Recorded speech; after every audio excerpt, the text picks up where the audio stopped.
है, मतलब मोरालिटी लोगों की खत्म हो गई है, इंसानियत, सुने होंगे, इंसानियत मर गया है लोगों का, क्योंकि हम ना पैसे के पीछे भाग रहे हैं या बिजनेस के पीछे भाग रहे हैं। हम चाह रहे हैं कि हमारा मोर एंड मोर बिल्डअप हो, अमाउंट बिल्ड करने के लिए या पैसे इकट्ठा करने के लिए हम बहुत सारी चीजें कर रहे हैं।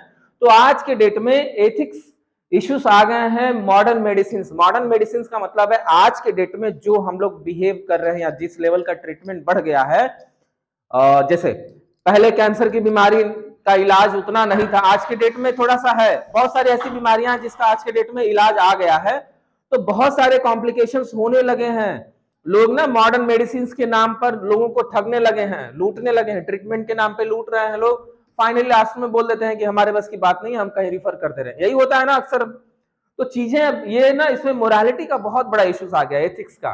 लोग ना झूठ बोलने लगे हैं, झूठ बोल के ट्रीटमेंट करते हैं, झांसे में लेकर के ट्रीटमेंट किए, 10 दिन किए, उसके बाद समझ में नहीं आया तो लास्ट में मना कर दिए। तो ऐसे सिचुएशन आने लगे। आता क्या क्या क्या क्या चीजें अब आती हैं, जैसे देखिए पेरेंटल राइट्स एंड इम्यूनाइजेशन का मतलब ये है कि अब नए जमाने में नई नई वैक्सीन आजकल लगती हैं। इम्यूनाइजेशन का मतलब होता है टीकाकरण। जिनको नोट करना होगा आप तुरंत नोट करते जाइएगा, ठीक है ना, मीनिंग्स कभी भी नोट करना होगा तो। पेरेंटल राइट्स यानी गार्जियन के वो अधिकार जो कि इम्यूनाइजेशन के दौरान, यानी कि हर गार्जियन को, इसका लाइन ये होगा कि should parents have a rights to refuse the immunization for their child. Actually देखा गया है कि आफ्टर बर्थ चाइल्ड को बहुत सारे वैक्सीन लगते हैं, टीटी से लेकर के बीसीजी, बहुत सारे ऐसे लगते हैं। वो पेरेंट्स या वो गार्जियन चाहे तो उस चीज को डिनाई कर सकते हैं या मना कर सकते हैं, उनके पास ये अधिकार है। इम्यूनाइजेशन का मतलब होता है टीकाकरण, ठीक है। यानी कि हर पेरेंट्स को इम्यूनाइजेशन को रिफ्यूज करने का मतलब है मना कर सकते हैं, टाल सकते हैं उसको, कि नहीं नहीं हमको नहीं कराना है टीका। तो ये एक राइट्स आ गया। नहीं तो पहले ना बहुत जबरदस्ती लोग करा देते थे, तो बहुत सारे मिथ आए थे। मिथ ये थे कि लोग टीका इसलिए लगा रहे हैं ना कि आगे चल के ये बांझ हो जाए, पॉपुलेशन कंट्रोल करने के लिए, मतलब एक मिथ तैयार किया गया बहुत लोगों ने। जैसे मान लीजिए आज के डेट में बीजेपी सेंट्रल गवर्नमेंट में रूल कर रही है, तो अब उसके अगेंस्ट में सबसे बड़ी पार्टी क्या है, कांग्रेस है। तो वो हमेशा एक प्रोपेगेंडा फैलाएगी। हम दोषी नहीं किसी को नाम से दे रहे हैं, मतलब एक सत्ता में है और एक अभी सत्ता में नहीं है। तो होता है ना अक्सर, ये जो करेगा ये विरोध करता है, दो पार्टी से आपस में। तो वो लोग क्या करते थे, एक मिथ फैला देते थे कि जैसे कोरोना वैक्सीन आया तो लोग बोले कि लगवाना मत, हार्ट अटैक होने के चांसेस बढ़ जाएंगे, है ना, ये सुनने को मिला होगा आपको। तो वो एक मिथ था बेसिकली। मतलब हम रिफ्यूज कर सकते हैं, अगर जो कोई इम्यूनाइजेशन के लिए आता है, कोई टीकाकरण के लिए आता है, तो अब रिफ्यूज कर सकता है एक पेरेंट्स उसके, ये पेरेंट्स का राइट्स होगा। इससे क्या हनन हो जाता है भाई ऐसा? तो यस, हमारे एथिक्स ये कहते हैं कि अगर जो कोई भी पेरेंट्स या कोई भी जेन्युइन गार्जियन उस बच्चे का आपको किसी काम के लिए मना करता है तो आप नहीं करेंगे। आप लोग सब लोग मेडिकल से हैं, कोई भी मेडिकल की प्रैक्टिस मरीज के साथ करने से पहले उसका कंसेंट लेना अनिवार्य है, सबको पता है ना। कोई ऐसा है जिसको आइडिया नहीं है कि कंसेंट फॉर्म क्या होता है? कंसेंट या सहमति पत्र होना बहुत जरूरी है। जब तक आप पेशेंट से सहमति पत्र नहीं लिखवा सकते हैं उसका कोई भी प्रैक्टिस मत करिए। हाथ खड़ा कर लीजिए कि हम आपका एक भी प्रैक्टिस नहीं करेंगे, जब तक आप यहाँ साइन नहीं करेंगे तब तक एक भी काम नहीं करेंगे।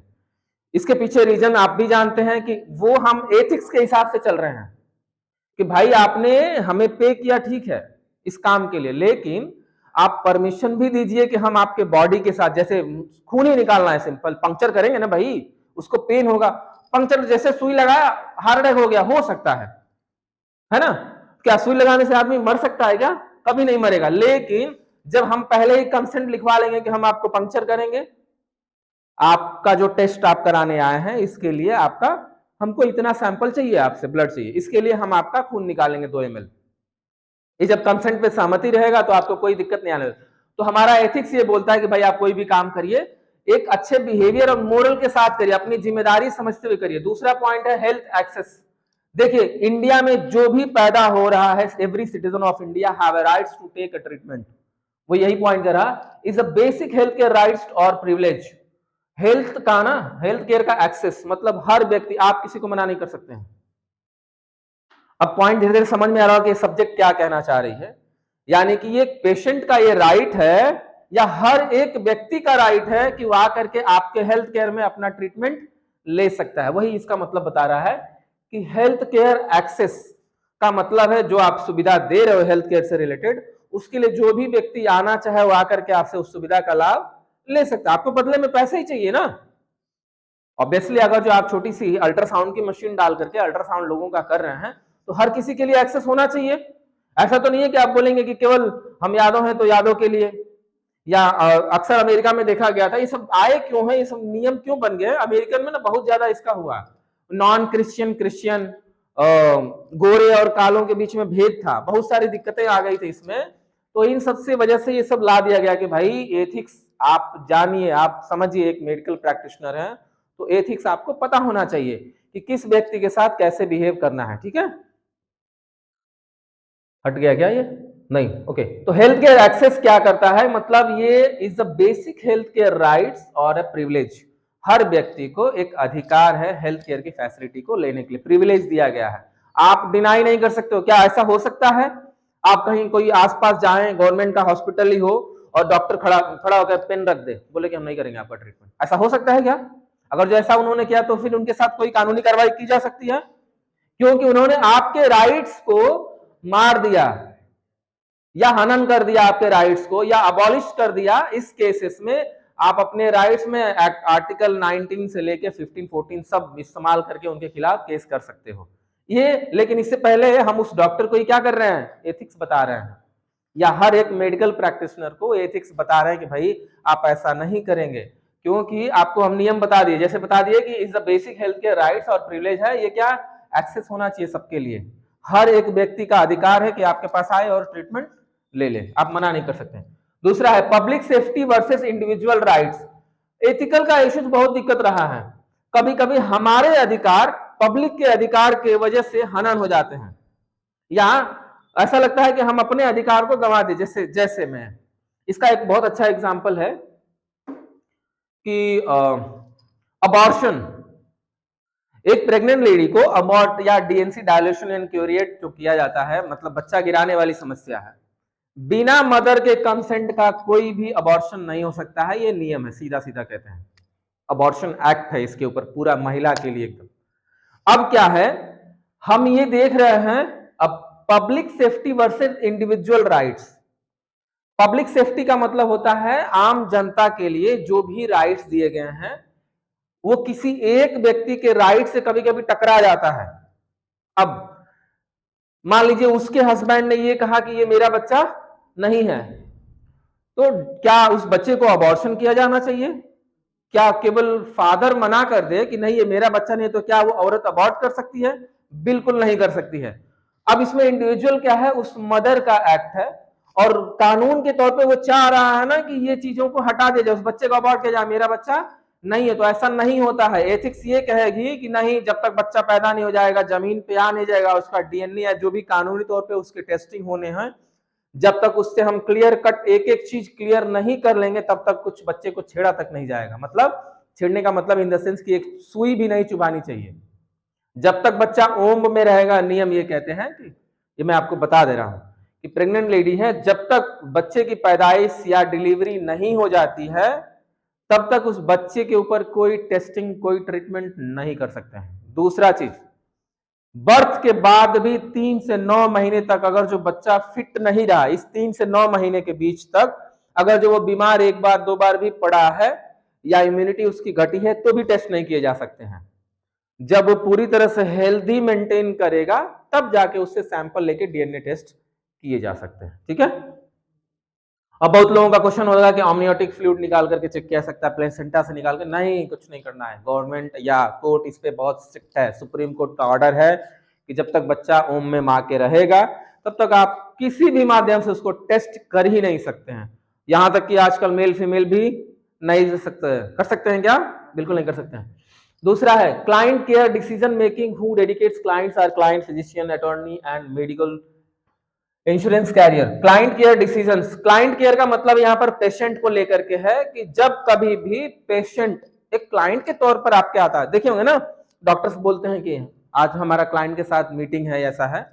तो हेल्थ केयर सेक्टर में अगर जो कोई डॉक्टर किसी के ऊपर निर्धारित है या कोई पेशेंट किसी डॉक्टर के ऊपर डिपेंड है, जिसमें सब आते हैं क्लाइंट, फिजिशियन, अटॉर्नी, मेडिकल्स या insurance carriers, who dedicated client care, जिनको भी उन जनता का रक्षा करने के लिए रखा गया, चाहे वो एक क्लाइंट हो सकता है एक डॉक्टर हो सकता है, अटॉर्नी का मतलब होता है एडवोकेट, ठीक है, या लॉयर को बोलते हैं हम लोग, या अटॉर्नी एक्चुअली ना ये गवर्नमेंट वकील जो होते हैं उनके लिए है अटॉर्नी।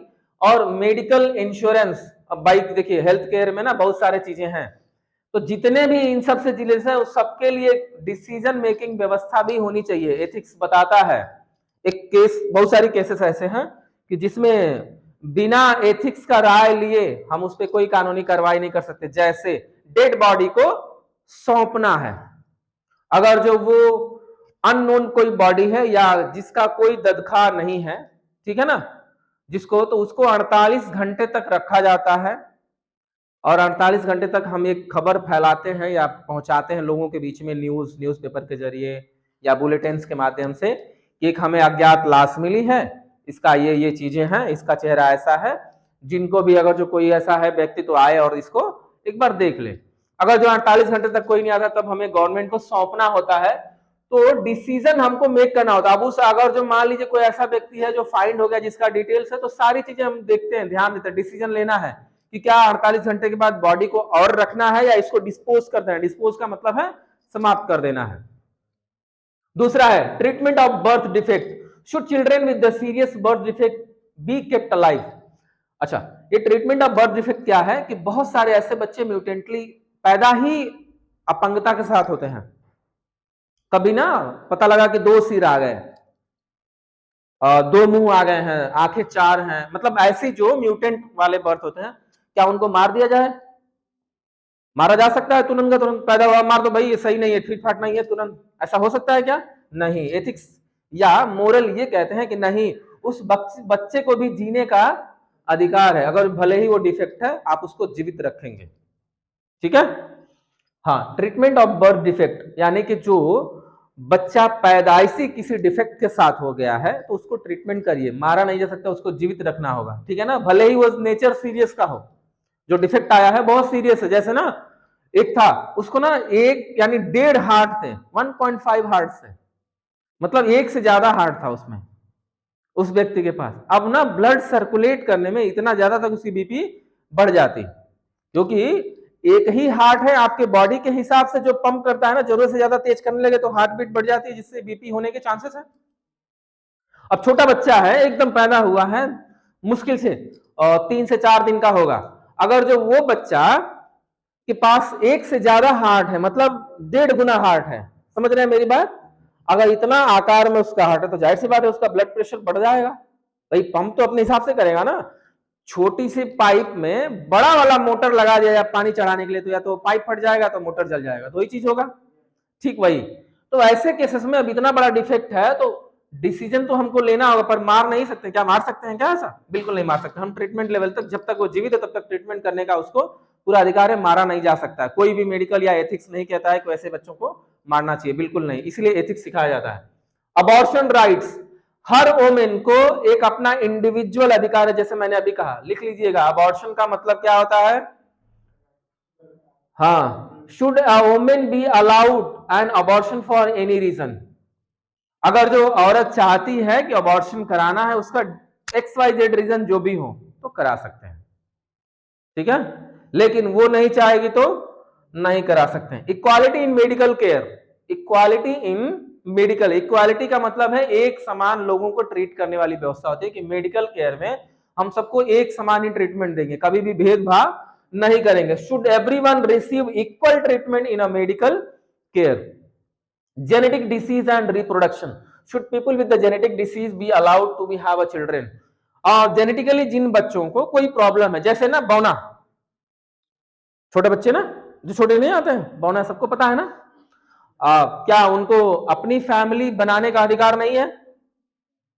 यस, तो वही बता रहा है कि हम एथिक्स, बहुत लोग ऐसे बोलते हैं कि तुम ऐसे हो, इस तरह से हो, या कोई ऐसा व्यक्ति जो पूरा अपंग है लेकिन उसको जेनेटिकली सब चीजें काम करती, वो चाहे तो बच्चा पैदा कर सकता है, मदर या मतलब औरत या जेंट्स, ठीक है, दोनों अगर ठीक है तो उनके पास अधिकार है, वो अपनी फैमिली बना सकते हैं। वही चीजें बता रहा है कि जितने भी कोई जेनेटिकली किसी को डिसऑर्डर हो, जेनेटिक डिसीज अगर जो उसको हो या कोई डिसऑर्डर हो जेनेटिकली, उनके पास ये अधिकार है या अलाउ किए जाने चाहिए अगर जो वो बच्चा करना चाहते हैं तो।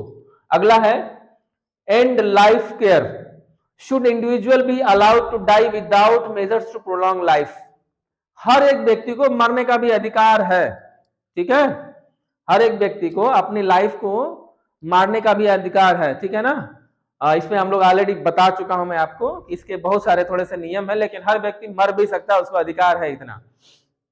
Organ donation criteria, should criteria develop the determines and receive the donor's organs.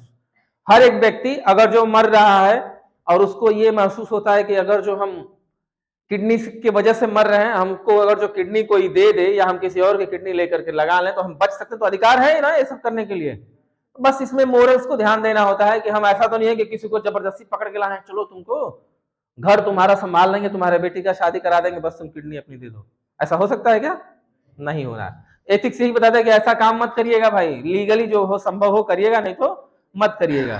Purpose of ethical decision ये बहुत मस्त चीज है, इसको समझने के लिए पूरा पॉइंट समझा देते हैं एक ही बार में। देखिए कभी कभी ऐसे डिसीजंस आते हैं जिसमें आपको डिसीजन लेने पड़ते हैं जहां पर कानून काम नहीं करता है। जैसे में अबॉर्शन वाले केस पे बात करते हैं ना, ये वुमेन, एक ऐसी वुमेन है जिसका हाल ही में डिलीवरी हुआ था, अब 4 महीना मान लेते, 4-5 महीना, तब तक वो फिर से प्रेगनेंसी कंसीव कर ली, यानी कि दोबारा बच्चा होने को आ गया।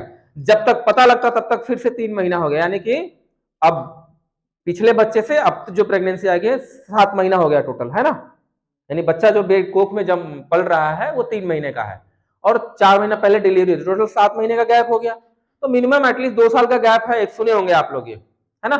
अब वो औरत को मेडिकल कंडीशंस आ गए हैं क्योंकि वो प्रिपेयर नहीं थी, फिजिकली वो प्रिपेयर नहीं थी। जो 2 साल का गवर्नमेंट समय देता है, 2-2.5 साल का गैप दिया जाना चाहिए, 3 साल का, अब वो मेंटेन नहीं कर पाई तो उसको ना प्रॉब्लम्स आने लगे। फिजिकली प्रॉब्लम्स का मतलब है बच्चा जैसे जैसे कोख में बढ़ेगा उसकी आहार की रिक्वायरमेंट बढ़ेगी, है ना।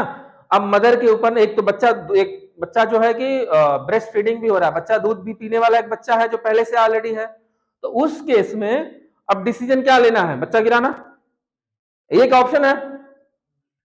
अच्छा, स्ट्रेट वे गिरा नहीं सकते बच्चे को, अगर जो धीरे धीरे डिसीजन लेने में 5 महीना हो गया तो 5 महीने के बाद बच्चा नहीं गिरा सकते हैं। अब लेकिन 5 महीने के बाद अगर जो बच्चा और भी रह गया, यानी कि 5 महीना 1 दिन 2 दिन 10 दिन भी रह गया तो मदर खत्म हो जाएगी, तो उस केस में फिर क्या होगा? नियम तो कहते हैं कि नहीं करना है, लेकिन बीच में फिर एथिक्स आता है। एथिक्स में अब डिसीजन लेना पड़ता है कि भाई एक बच्चा जो पैदा होकर के ऑलरेडी जी रहा है और वो बच्चा जिस मदर पे डिपेंड है, अब ये मरने वाली है, उस बच्चे की वजह से मरने वाली जो अभी दुनिया में आया नहीं है, तो उस वक्त ये एथिक्स अपना डिसीजन लेके आते हैं कि ठीक है हम इसको अबॉर्ट करेंगे ताकि मदर बच जाए।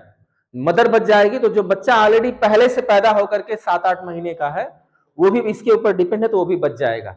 तो वैसे केसेस में पर्पस ऑफ एथिकल डिस्कशन, ये डिस्कशन का मतलब है कि हम लोग क्यों कर रहे हैं ये सब चीजें, तो हाँ ऐसी सिचुएशन न हो जाए, तो 2 लाइफ मारने से अच्छा है कि जो 2 लाइफ अभी एक एग्जिस्ट नहीं हुई है, मतलब बाहर नहीं आई है ना वो, तो अबॉर्ट किया जाएगा। तो उस वक्त एथिक्स आ जाता है बीच में। रूल्स तो नहीं आते हैं, रूल्स कह रहा है क्या 5 महीने 4 महीने के बाद अबॉर्शन नहीं किए जाते हैं, वो एक फिर एक ना उसको मर्डर केस के तौर पे देखा जाता है कि आपने बच्चे का हत्या किया हुआ है, ठीक है। लेकिन जब तक ओम में है ये एथिक्स डिसीजन लेते हैं। इसीलिए पर्पस ऑफ एथिकल डिसीजंस यही बताता है कि इसके पीछे समझाने का मतलब सिंपल यही है कि हम ऐसे डिसीजंस अगर जो आते हैं तो हम कैसे लेंगे, क्या करेंगे, उसके लिए प्रॉपर कमिटी बनती है। अब ये एथिक्स एक्सल में कोई ब्रांच या डिपार्टमेंट नहीं होता है, ये 2-4 डॉक्टर्स या स्पेशलाइज लोगों की टीम होती है। जैसे में होगे क्या क्या, एक वकील होगा, लॉयर जो कानून का पेच जानता होगा, दूसरी चीज जो विशेषज्ञ डॉक्टर्स होंगे महिला से लेके पुरुष तक, है ना, उनकी पूरी टीम होगी और इन चीजों पे डिस्कस करते हैं, सारे रिपोर्ट सारी चीजों को एस्टिमेट करने के बाद डिसीजन लेते हैं। तो जो भी कमेटी का डिसीजन होता है वो उस पर अपना साइन करते हैं, उसी के हिसाब से काम किया जाता है। तो इसीलिए एथिक्स का जानना बहुत जरूरी है डिसीजंस लेने के लिए, क्योंकि हर वक्त आप कानून लेकर के पढ़ नहीं सकते हैं। कोड ऑफ एथिक्स क्या है? देखिए सिंपल बता देता हूं आपको। कोड ऑफ एथिक्स ये बताता है ना कि कौन से काम को कैसे करना है। किसी भी काम को अगर सही ढंग से करेंगे तो जेल जुर्माना से बचे रहेंगे, या जो भी चीजें हैं इलीगल नहीं माना जाएगा, legal. Okay, Hippocratics oath originating the 5th century of Massachusetts emphasis protecting client rights and appeal physicians moral instinct। कभी कभी लोगों के ना अचानक से डिसीजन ले लेना होता है, एकदम जो ना, जैसे किसी का बहुत बड़ा एक्सीडेंट हो गया है, हेड इंजरी बहुत खतरनाक की हो गई है, अगर जो 10 मिनट में डिसीजन नहीं लिए तो आदमी मर जाएगा। 10 मिनट छोड़िए 5 मिनट। हेड इंजरी में ब्लड अगर जो ज्यादा ब्लीडिंग होता है ना, ब्लड लॉस होता है, तो मरने के चांसेस, ब्रेन डेड होने के चांसेस सबसे ज्यादा होते हैं। उस वक्त ना डिसीजन लेना पड़ता है कि क्या इस आदमी को बचाया जाए। अब बचाने के लिए गार्जियन घबरा रहा है, वो अगर आपने बोल दिया ना कि तुरंत तुरंत ऑपरेशन होगा, 1.5 करोड़ लगेंगे, आप समझ रहे हैं मेरी बात? तो अब उस केस में डिसीजन लेना, भाई करोड़ रुपए में 10 ही लाख मान लेते हैं, 10 लाख एट द टाइम आना हो सकता है डिले हो जाए। तो उस वक्त फिर ये एथिक्स बीच में आ जाता है। वो ये कहता है कि ठीक है, अगर जो आप पेमेंट हाँ करेंगे, मतलब साइन करके हमको प्रूफ देंगे, तभी हम लोग हाथ लगाएंगे, इनको ऑपरेशन करना शुरू करेंगे, नहीं तो आप पूरा दे दीजिए तब करेंगे। कभी कभी क्या होता है, जैसे ऑपरेशन हाथ लगाए, मरीज मर गया, तो आपने सारी व्यवस्थाएं की हुई है ऑपरेशन के लिए, आपने ब्रेन भी खोला हुआ है, और मरीज बीच में मर जाए या डिले हो जाए किसी कारण से और मरीज मर जाए, तो क्या आप पेमेंट देंगे? नुकसान होगा ना हॉस्पिटल का।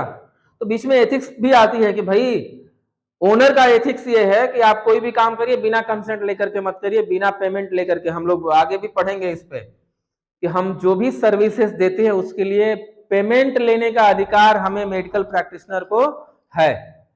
तो वो अधिकार तभी लागू होगा ना, बीच में एथिक्स आ जाएगा तो ये होगा कि चलो, कभी कभी देखे होंगे आप लोग, कोई डिसीजन लेने में हॉस्पिटल नहीं लेता है, बोलता है पहले पैसा पेमेंट करिए तब ऑपरेशन, है ना। लेकिन उसी में कोई पावरफुल व्यक्ति आ जाए, कहे कि तुम करो, हम तैयार हैं, हम देंगे इसका, तो लोग करते हैं। तो वो करते क्यों हैं? एथिक्स की वजह से करते हैं, नियम तो नहीं है। नियम है कि आप पे करिए तो हम करेंगे। Ethical issues in modern medicine के तौर पे देखा जाए तो आजकल के डेट में हम लोग पढ़े थे पेरेंट्स राइट और इम्यूनाइजेशन, माता पिता द्वारा टीकाकरण से इनकार बनाम बच्चे की सुरक्षा को लेकर के हर गार्जियन के पास अधिकार है कि वैक्सीनेशन को मना कर सकता है, रिफ्यूज कर सकता है। दूसरा है health care access, is a health care rights और प्रिविलेज, क्या स्वास्थ्य सेवा अधिकार है या विशेषाधिकार, यानी कि हर किसी व्यक्ति को, हमारे लिए अधिकार है, ये राइट्स है, ठीक है ना, कि हम कहीं भी जाके ट्रीटमेंट ले सकते हैं, किसी भी हॉस्पिटल, किसी भी क्लिनिक से। दूसरा है पब्लिक सेफ्टी और इंडिविजुअल राइट, क्या है? तो सार्वजनिक सुरक्षा बनाम व्यक्तिगत अधिकार, लोगों की आमतौर पर देखने से पहले हम अपनी भी सुरक्षा का ध्यान दे लेंगे, यानी हमारे अधिकार ऐसा ना हो कि हमारे अधिकार से लोगों का अधिकार खत्म हो जाए या लोगों के अधिकार की वजह से हमारा अधिकार ना कहीं से नुकसान पहुंच जाए। इसके अलावा है क्लाइंट केयर, इलाज की निर्णय कौन ले, मरीज, डॉक्टर, वकील या बीमा कंपनी? सो रही है क्या Vandana? Okay. Treatment of birth defect, गंभीर जन्म दोष वाले बच्चों की नैतिक देखभाल करना भी इसी में आता है। अबॉर्शन का राइट, महिला का निर्णय बनाम नैतिक कानूनी सीमाएं, इक्वालिटी में सभी मरीजों का समान उपचार, और जेनेटिक डिसीज होने पर वो ट्रीटमेंट उसको ले सकता है और आगे भी बच्चा पैदा कर सकते हैं, ये हम लोग पढ़े हैं अभी। बाकी जीवन समाप्त करने का अधिकार बनाम जीवन बढ़ाने की चिकित्सा, ये सब बहुत प्रॉब्लम्स आती हैं। बाकी पर्पस ऑफ क्या रहा है इसका, तो कानूनी व तथागत व्यवस्था जानकारी प्रदान करना एथिक्स की वजह से हमको मिलता है कि कानूनी और जो मोरल वाली व्यवस्था है उसको कैसे बना करके रखना है। इसके अलावा नैतिक सोच को बढ़ावा देना इसका काम है एथिक्स का। सम्मान, गरिमा और मरीज केंद्रित देखभाल करना, यानी कि मरीजों को सही से देखभाल कर पाए जिसमें सम्मान और गरिमा सब बरकरार रहे उसका। इसके अलावा चिकित्सक का नैतिक जटिलताओं को समझना, अगर जो कोई ऐसी केसेस है जिसमें बहुत ज्यादा गंभीरता है तो उसको बढ़िया से समझ करके ही काम करिए।